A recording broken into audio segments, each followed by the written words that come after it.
नमस्कार, kaizen classes के online platform पर आप सभी का एक बार फिर से स्वागत है। उत्तराखंड करंट अफेयर्स की इस एमसीक्यू सीरीज का आज हम नया लेक्चर डिस्कस करेंगे। इसमें हमने 12 सवालों को रखा है जो अति महत्वपूर्ण सवाल हैं, उसको हमने इसमें शामिल किया है। कुछ सवालों का डिटेल डिस्कशन हम अपनी वीडियो में इससे पहले कवर कर चुके हैं। अगर आपको किसी सवाल में कोई डाउट रहता है तो हमारी प्रीवियस की जो वीडियो हैं उनको आप जाके चेक कर सकते हैं। चलिए पहले सवाल पे बात कर लेते हैं। पहला सवाल कहता है, पद्मश्री पुरस्कार 2025 के लिए उत्तराखंड की किन दो हस्तियों का चयन किया गया है। उन दो व्यक्तियों के या व्यक्तित्व का नाम बताना है जिनको 2025 में पद्मश्री पुरस्कार से नवाजा गया है। हम ऑप्शन की बात करें तो ह्यूक्योलिन गैंजर, राधा बहन भट्ट। दूसरा ऑप्शन कहता है प्रसून जोशी, अनिल बनोली, नरेंद्र सिंह नेगी, बसंती बिष्ट, विमला रानी और गोविंद सिंह। आपको बताना है कि इनमें से वो कौन दो व्यक्तित्व हैं जिनको पद्मश्री पुरस्कार 2025 दिया गया है। अगर हम सही उत्तर की बात करें तो सही उत्तर हो जाएगा ए, ह्यूक्योलिन गैंजर और राधा बहन भट्ट को 2025 में ये पुरस्कार दिया गया है। दूसरे सवाल पे बात करते हैं। दूसरा सवाल कहता है, हाल ही में सुभाष राणा को द्रोणाचार्य अवार्ड से सम्मानित किया गया है। उनका संबंध निम्नलिखित में से किस राज्य से है। अगर हम बात करें ऑप्शंस की, ऑप्शन कहता है उत्तराखंड राज्य है, पंजाब राज्य है, हरियाणा राज्य है या फिर तमिलनाडु राज्य है। इसमें सही उत्तर जैसा कि आप जानते हैं कि उत्तराखंड राज्य है। उत्तराखंड राज्य के वो व्यक्ति हैं जो जिनको द्रोणाचार्य अवार्ड से सम्मानित किया गया है। अगर आपको इस सवाल का डिटेल डिस्कशन चाहिए तो इससे पहले हमने जो वीडियो बनाई थी उसमें इस न्यूज़ को हमने पूरे तरीके से कवर किया था, आप जाके उसको चेक कर सकते हैं। चलिए तीसरे सवाल की तरफ बढ़ते हैं। तीसरा सवाल कहता है, हाल ही में भू कानून कौन से राज्य में पारित हो गया है। भू कानून के बारे में बताना है कि कौन से राज्य में पारित हुआ है। जैसा कि आप जानते हैं हाल ही में उत्तराखंड सरकार ने अपने यहाँ पे एक नया भू कानून लाया है। इस भू कानून से संबंधित न्यूज़ भी हम कवर कर चुके हैं। अगर हम तीसरे सवाल के उत्तर की बात करें तो तीसरे सवाल का उत्तर हो जाता है बी, यानी उत्तराखंड राज्य ने हाल ही में भू कानून को पारित किया है। चौथे सवाल की तरफ बढ़ते हैं। कहता है 17th कृषि विज्ञान केंद्र 2025 का आयोजन उत्तराखंड के किस स्थान पर किया गया है। किसके बारे में पूछा गया है। कृषि विज्ञान केंद्र 2025 का आयोजन उत्तराखंड में हुआ है, पर उत्तराखंड में किस स्थान पर हुआ है। ऑप्शन है अल्मोड़ा, दूसरा ऑप्शन है उधम सिंह नगर, तीसरा ऑप्शन है देहरादून और चौथा ऑप्शन है पंतनगर। अगर हम इसके सही उत्तर की बात करें तो इसका सही उत्तर है फोर्थ, यानी पंतनगर। हाल ही में पंतनगर में कृषि विज्ञान केंद्र 2025 का हाल ही में आयोजन हुआ है, ये आपको याद रखना है। फोर्थ नंबर इसका सही उत्तर है। नेक्स्ट सवाल की तरफ बढ़ते हैं। नेक्स्ट सवाल कहता है, प्रधानमंत्री नरेंद्र मोदी ने उत्तराखंड के किस स्थान को भारत का प्रमुख मोटर बाइक डेस्टिनेशन बनाने की घोषणा की है। हाल ही में प्रधानमंत्री नरेंद्र मोदी ने उत्तराखंड राज्य में अपनी यात्रा की थी और उस यात्रा के दौरान उन्होंने ये अनाउंसमेंट किया था। किसका अनाउंसमेंट है। प्रमुख मोटर बाइक डेस्टिनेशन बनाने की घोषणा की थी। क्या वो मसूरी है, दूसरा ऑप्शन कहता है हरिद्वार है, तीसरा ऑप्शन कहता है नैनीताल है और चौथा ऑप्शन कहता है हरसिल है। आप वीडियो को पॉज करेंगे, अपना सही उत्तर मार्क करेंगे। हम आपको बता दें कि इसका सही उत्तर है फोर्थ, यानी हरसिल। उत्तरकाशी जिले में पड़ता है। वहीं पे श्री नरेंद्र मोदी जी ने हाल ही में अपनी यात्रा की थी और यात्रा में उन्होंने गंगा आरती में भी पार्टिसिपेट किया था और वहीं पे उन्होंने हरसिल में कहा कि यहाँ पे प्रमुख मोटर बाइक डेस्टिनेशन बनाया जाना चाहिए। नेक्स्ट सवाल की तरफ बढ़ते हैं। नेक्स्ट सवाल कहता है, वर्ष 2025 में उत्तराखंड सरकार ने बागवानी के विकास के लिए, किसके विकास के लिए, बागवानी के विकास के लिए किस अंतर्राष्ट्रीय एजेंसी के साथ समझौता किया है। ऑप्शन है UNESCO, Asian development bank, new development bank या फिर GICA। अगर GICA की फुल फॉर्म की बात करें तो GICA की फुल फॉर्म है जापान इंटरनेशनल कोऑपरेशन एजेंसी। तो आपको सही उत्तर मार्क करना है। और अगर हम सही उत्तर की बात करें सवाल नंबर 6 की, तो सवाल नंबर 6 का सही उत्तर है डी, यानी GICA इसका सही उत्तर हो जाता है। नेक्स्ट सवाल की तरफ बढ़ते हैं। सवाल कहता है, मुख्यमंत्री एकल महिला स्वरोजगार योजना, मुख्यमंत्री एकल महिला स्वरोजगार योजना का मुख्य उद्देश्य क्या है। स्वरोजगार योजना का मुख्य उद्देश्य बताना है।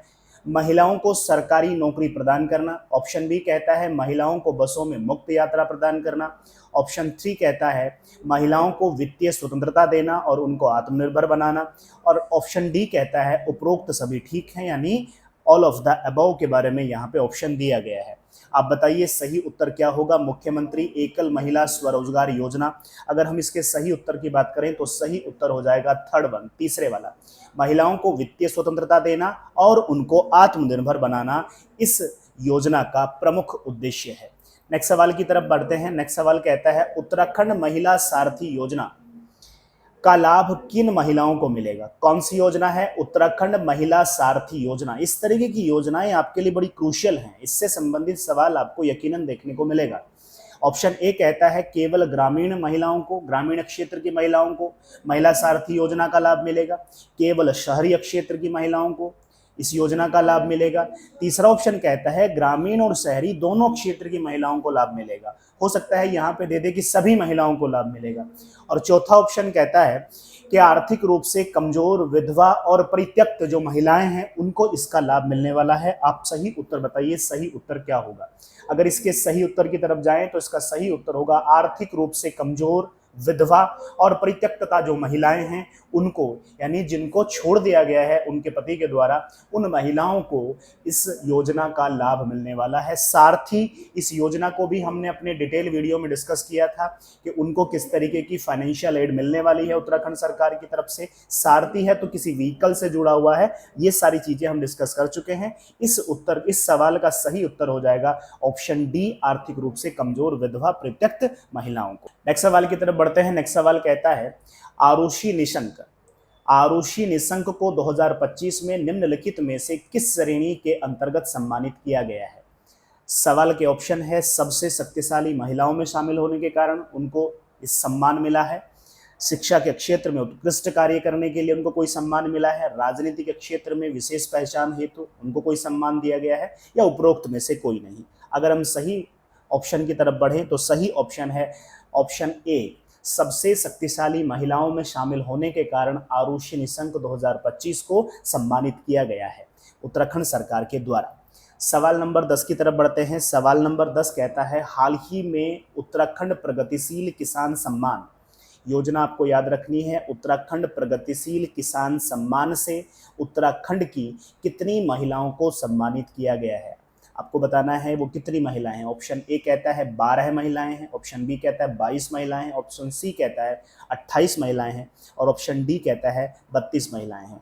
आप वीडियो को पॉज करेंगे और सही उत्तर को मार्क करके बताइए कि उसमें कितनी महिलाओं को उत्तराखंड प्रगतिशील किसान सम्मान से सम्मानित किया गया है। अगर सही उत्तर की बात करें तो सही उत्तर हो जाएगा ऑप्शन सी, अर्थात 28 महिलाओं को ये सम्मान प्रदान किया गया है। चलिए अपने नेक्स्ट सवाल की तरफ बढ़ते हैं। नेक्स्ट सवाल कहता है नागरिकों को संतुलित आहार, नियमित व्यायाम और स्वस्थ जीवन शैली अपनाने के लिए प्रेरित करने हेतु उत्तराखंड सरकार द्वारा कौन सा अभियान शुरू किया गया है।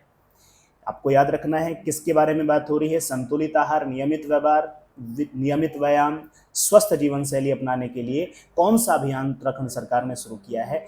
ऑप्शन है फिट उत्तराखंड अभियान, हरित उत्तराखंड, स्वस्थ उत्तराखंड, संकल्प से समृद्धि तक, और चौथा ऑप्शन है आत्मनिर्भर गांव, आत्मनिर्भर उत्तराखंड। इसके सही उत्तर की तरफ बढ़ें तो सही उत्तर है फिट उत्तराखंड अभियान के तहत ये सारे के सारे प्रोग्राम ऊपर वाले चलाए गए हैं। एक अभियान इन सभी काम के लिए चलाया गया है। आज के अपने नेक्स्ट सवाल की तरफ बढ़ते हैं। सवाल कहता है हाल ही में चर्चा में रहने वाली गढ़वाली भाषा की पहली फिल्म डिजिटल फिल्म है। गढ़वाली भाषा की पहली डिजिटल फिल्म निम्नलिखित में से कौन सी है। ध्यान रखना है हम डिजिटल फिल्म की बात कर रहे हैं। हाल ही में वो किसी वजह से चर्चा में रही थी, उसी चर्चा में रहने के चलते ये सवाल बनाया गया है। आप बताइए गढ़वाली भाषा की पहली डिजिटल फिल्म कौन सी है। क्या वो जय माँ धारी देवी है, मेरा नौला मेरा गाँव है, मेरी प्यारी बोई है, या फिर निखनिया जोंग है। आपको सही उत्तर मार्क करना है। अगर हम इसके सही उत्तर की बात करें तो सही उत्तर है ऑप्शन सी, मेरी प्यारी बोई। हाल ही में मेरी प्यारी बोई नाम की जो फिल्म है वो चर्चा में रही और वो गढ़वाली भाषा की पहली डिजिटल फिल्म थी जिसको हाल ही में चर्चा में देखा गया।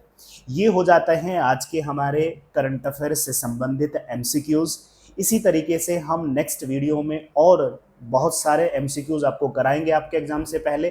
तब तक के लिए आप चैनल से जुड़े रहेंगे, वीडियोस को शेयर करेंगे। अगर आपको इसका लाभ मिलता है तो दूसरे दोस्तों के साथ में इसको शेयर कीजिए। चलिए मिलते हैं नेक्स्ट वीडियो में, तब तक के लिए जुड़े रहेंगे। धन्यवाद।